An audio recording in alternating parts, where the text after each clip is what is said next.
Hello, welcome there. My name is Akinshola, and of course, welcome to this episode of Akinshola Said It. I see. This episode is sponsored by our newly founded company, Future Holdings Realtors FHR, and of course, we are so glad that we are able to, have someone sponsoring this episode. And of course, we are so very optimistic with this new company of ours. And of course, because this episode is very special and we will be talking a lot about investments, about finances, and of course, focusing more on investment in real estate. That will not stop us from talking about other things that will benefit you as an immigrant or as an individual.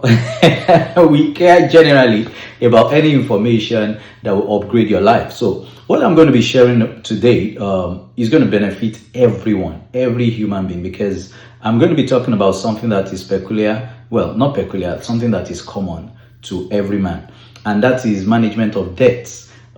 Especially loans. Okay, so these episodes that we will be running is called Let's Run the Numbers. A lot of us don't run the numbers, and when you don't run the numbers, you run the risk of the numbers running you. So that's the truth. So what I want to talk about today, very briefly, which I will show us practically how it works, is how you can refinance your loans. I did it. I do it often, not just once. It's a very wonderful way of reducing your debts and managing, your debts. Okay, so you can actually refinance your own the same way you can refinance your home and all that. What does it really mean to refinance your loans? And I will explain that as we watch the presentations and then we run the numbers together. I would actually use very real figures. Okay, so we will look at it together because I know that a lot of us, we have different kinds of loans. We have mortgage on houses, mortgage on cars, bank loans, and a lot of debts, that we are paying, especially those of us that live outside the country. When someone gets a brand new car, everybody goes like, wow, he's so rich. Well, he might be rich, but most of the time we actually finance those things. Okay, we finance our homes, we finance our cars. Some of us finance even the equipment or the things we use in the house, the gadgets, the domestic things we use in the house, TVs, ACs. We finance everything because it allows you to pay gradually over a certain number of years. But all these things come with interest. So the summary of this is, how can you analyze your debts and know how to refinance them so that you can gain some thousands over the years. And this is one very wonderful way of saving money that you can eventually invest. So come with me and let's run some numbers together and we will see how these can benefit you. Business. Okay, so like I said to you, I will show you very practical example of how to manage your debts and of course how to understand what you do every month. All right, so let's this is a typical monthly expenses that I incur. Okay, I mean some of them, I mean not all of them, so this is just some of them. Okay, that could help us. Here we have car mortgage. Okay, so you can see here we have car 1, car 2, and these are mortgages. Okay, and then we have bank loan 1, bank loan 2, air conditioning, sofa and bed. So like I told you, like we kind of we finance almost everything. Okay, so because it allows you to pay gradually, but then these things have implications. Okay, so here we also have the total capital and the interest. So for the car mortgage, you can see the total capital and the interest, to be paid. And of course, the second car, the bank loans, you could see just everything in total. So in total, on the for all these loans, you are having about 105,000 plus, okay, in loans. All right, so don't fret, okay, we pay them monthly, so we don't feel them. But the truth is, if you put all this together, you will notice that it's actually a lot of money we are talking about here. Now we have these two implications, these two interest rates. In Spain, they call them TIN and TAI.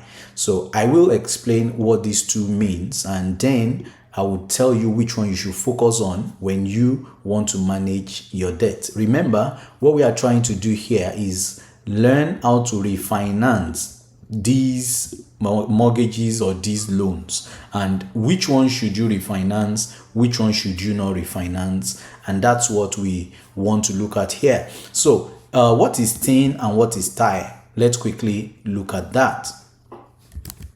So I've got it here, of course, checking on ChatGPT. You can also always do that. So TIN and TIE, it's a Spanish acronym. So TIN means tipo de interés nominal. So that means the interest rate, okay, without any additions. So this is the basic interest rate applied to the money you borrow. So it doesn't include extra costs like fees, commissions, and all that. So for example, if you have a loan and the TIN is 5%, it means that you are paying 5% interest on the borrowed amount. So that's the basic, interest rate. Of course, the banks will always put that there for you because it's always lower and that attracts you. But what you should always focus on is the TIE. That's the tasa anual equivalente.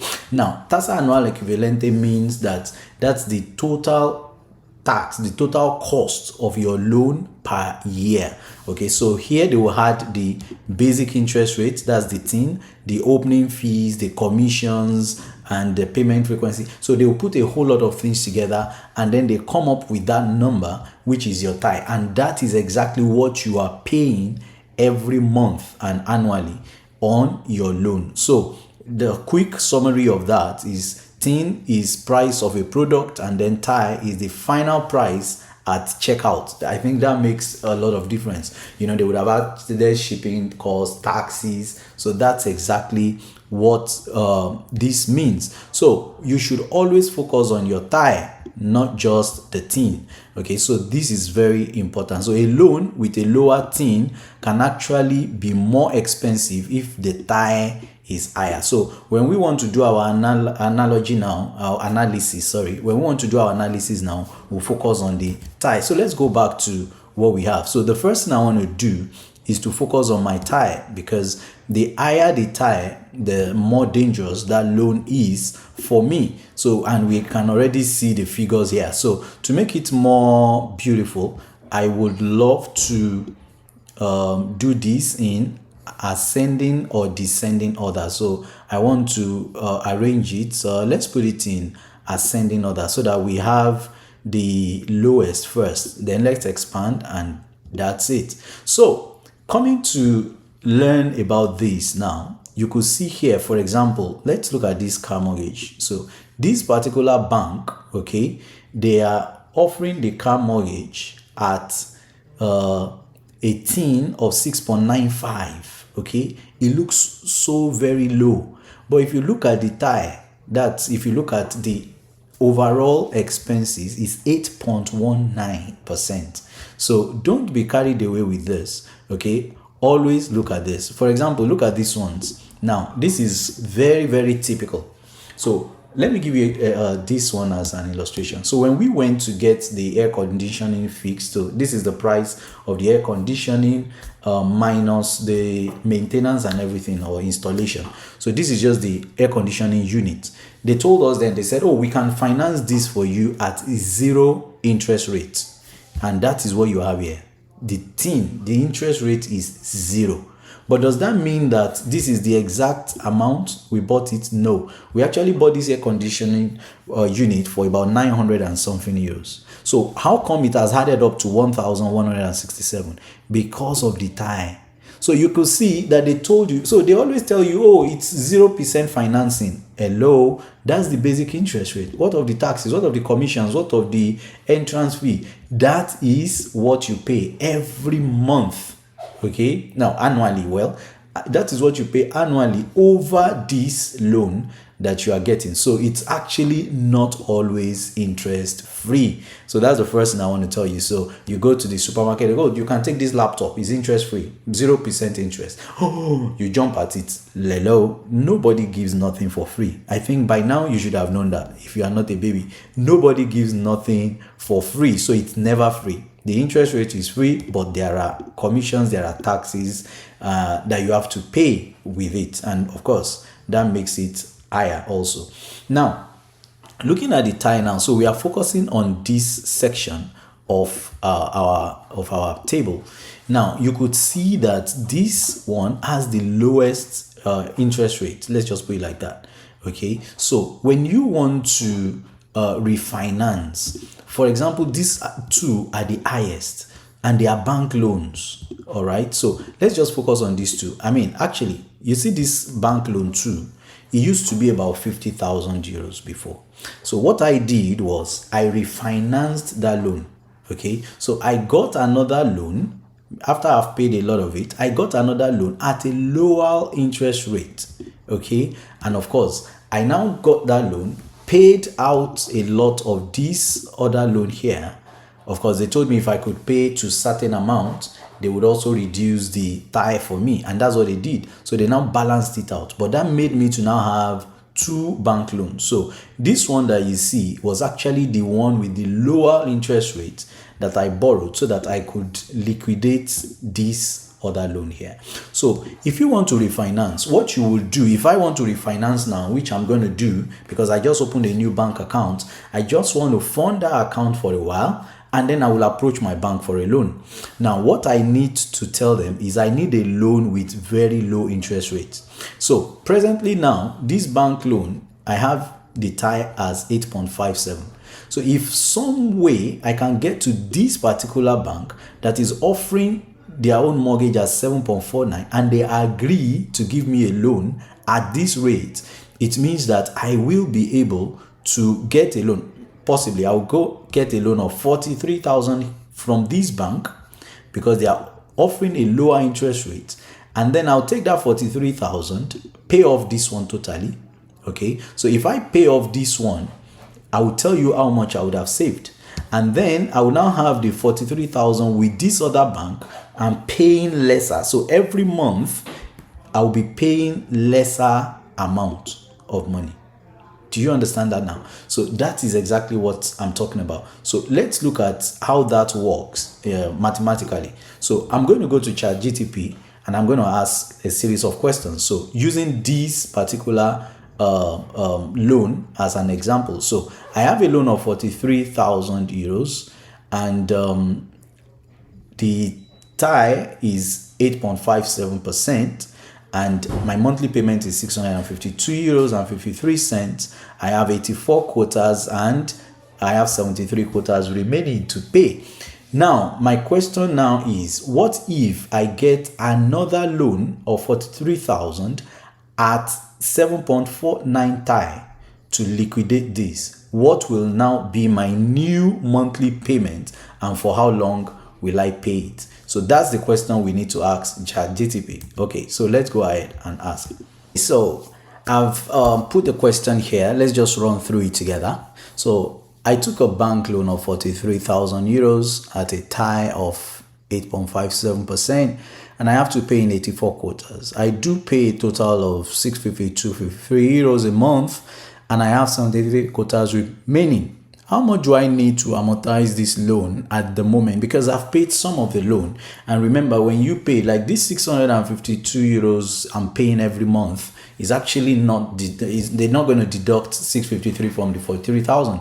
They deduct maybe about 200 and something or 300 and something. The remaining is the interest. Okay, so you have to be careful. So that's why we need ChatGPT to calculate for us exactly how much I've paid and how much is remaining. And according to ChatGPT, so it converted it to a monthly rate, and then the remaining loan formula is what he has put here. So if I've paid this and it's remaining 73 to pay, then after calculating it, it means that I'm currently owing about 37,000 to 37,200 euros. So you could see that even after paying like 11 months, 43,000, from 43,000, I've only been able to pay not much, not just about 6,000 euros.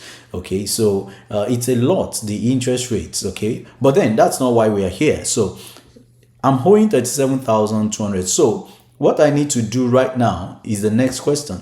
So my next question is, if I get another loan of 37,000, that's the remaining, I just want to liquidate that at a tie of 7.49%. And I keep paying the same amount of 652.53 per month. how long will I be paying the new loan for? So this is the idea. I don't want to reduce my quota. I want to keep paying the same quota because I'm still able to.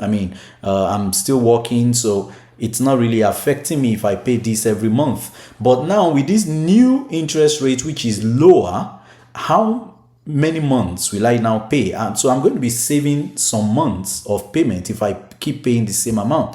So that's what he's saying here. So let's compute how long the new loan would last. And at the end of the day, after computing it, he says you will finish the loan in about 69 to 70 months. And what we had before, was 73 left. So that means that if I go to a new bank and I actually get the loan and liquidate that one, I'm actually going to be saving about 3 months. So I'll finish a bit earlier. That's about 3 months earlier. So of course you can automatically tell how much I'm going to be saving in interest, because I still pay the same amount every month, 652. So that will be times 3. Okay, so exactly how much interest will I save with the new loan? Of course, like I said, if you just do that off head, you can just get that. It's just that times 3. So estimated savings is about 1,850, but there are charges. Okay, so when you do early repayment, you have 0.5 to 1% charge depending on the bank. So if you deduct that, you'd actually be saving about 1,300 to 1,500 euros. So that is how refinancing works. So what have you done? You have been able to save yourself about 1,500 euros by doing what? Just by refinancing your loan. Nothing big, nothing difficult. All you need to do is just look for that bank that will give you a loyalty, and you keep paying the same amount, and of course you'll be saving a lot of money. So this is that much you'll be able to save. Okay, so you'll be able to save between 1,300 to 1,500 euros by doing what? Just by refinancing your loan. And that means getting a bank that will give you another loan at a lower interest rate, and you liquidate the first one, you keep paying the second one, and just doing that, you are saving about 1,500 euros. So let's go back to our table and see how that works for us. Okay, so you see that it's very possible, because there are banks that would actually give you lower interest rates. Now, the last thing I want to talk about, because we're still going to do this again, I'll still talk about how to manage your debts, because if you look here, there are some of these debts that I have finished paying. For example, the air conditioning has finished, and the sofa and bed has finished. This car loan, the second one, is remaining just 2 months. So I'm actually getting better with my loans, in it. So the other way by which you manage your debt is, since you are still earning the same salary every month, you still have the same income, do not start spending all this money that is excess. I'll call it excess money. So what you need to do is, all this excess money, like now I'm already seeing about 300 euros extra now. So the next thing you need to do is, which of these loans should you pay off earlier first? Of course, the one with the highest interest rate. So what I'm supposed to be doing now is, the extra that I have on these other loans, I have to use it to liquidate these 2 loans with the high interest rates. So that's how it works. I hope you have learned something today. So the first thing you need to do is put together all your loans, all your mortgages, all your bills, analyze them, know the interest rate of each of them, know how much you are paying per month, know how many months is remaining for you to pay out of the months you're supposed to pay, and then begin to speak to your banks or people that can give you loan at a very lower interest rate. So if you are able to get that loan, liquidate this one, and start paying the loan with a lesser interest rate. That is what we call loan refinancing, and I hope that has helped you a lot. Wow. Welcome back. All right, so I hope you've learned 1 or 2 things from that from those numbers we ran. So that's the essence of running the numbers. So what do you do now? Contact your bank. contact your lenders. Look for other opportunities. Look for where you can get better rate of return of investment. Lesser ones. Refinance your loans and save a whole lot of money. And of course, you can also increase the premium you pay every month, and that will help you a whole lot. I hope you've learned one or two things. I'll see you in the next one. Akinshola said it. I see.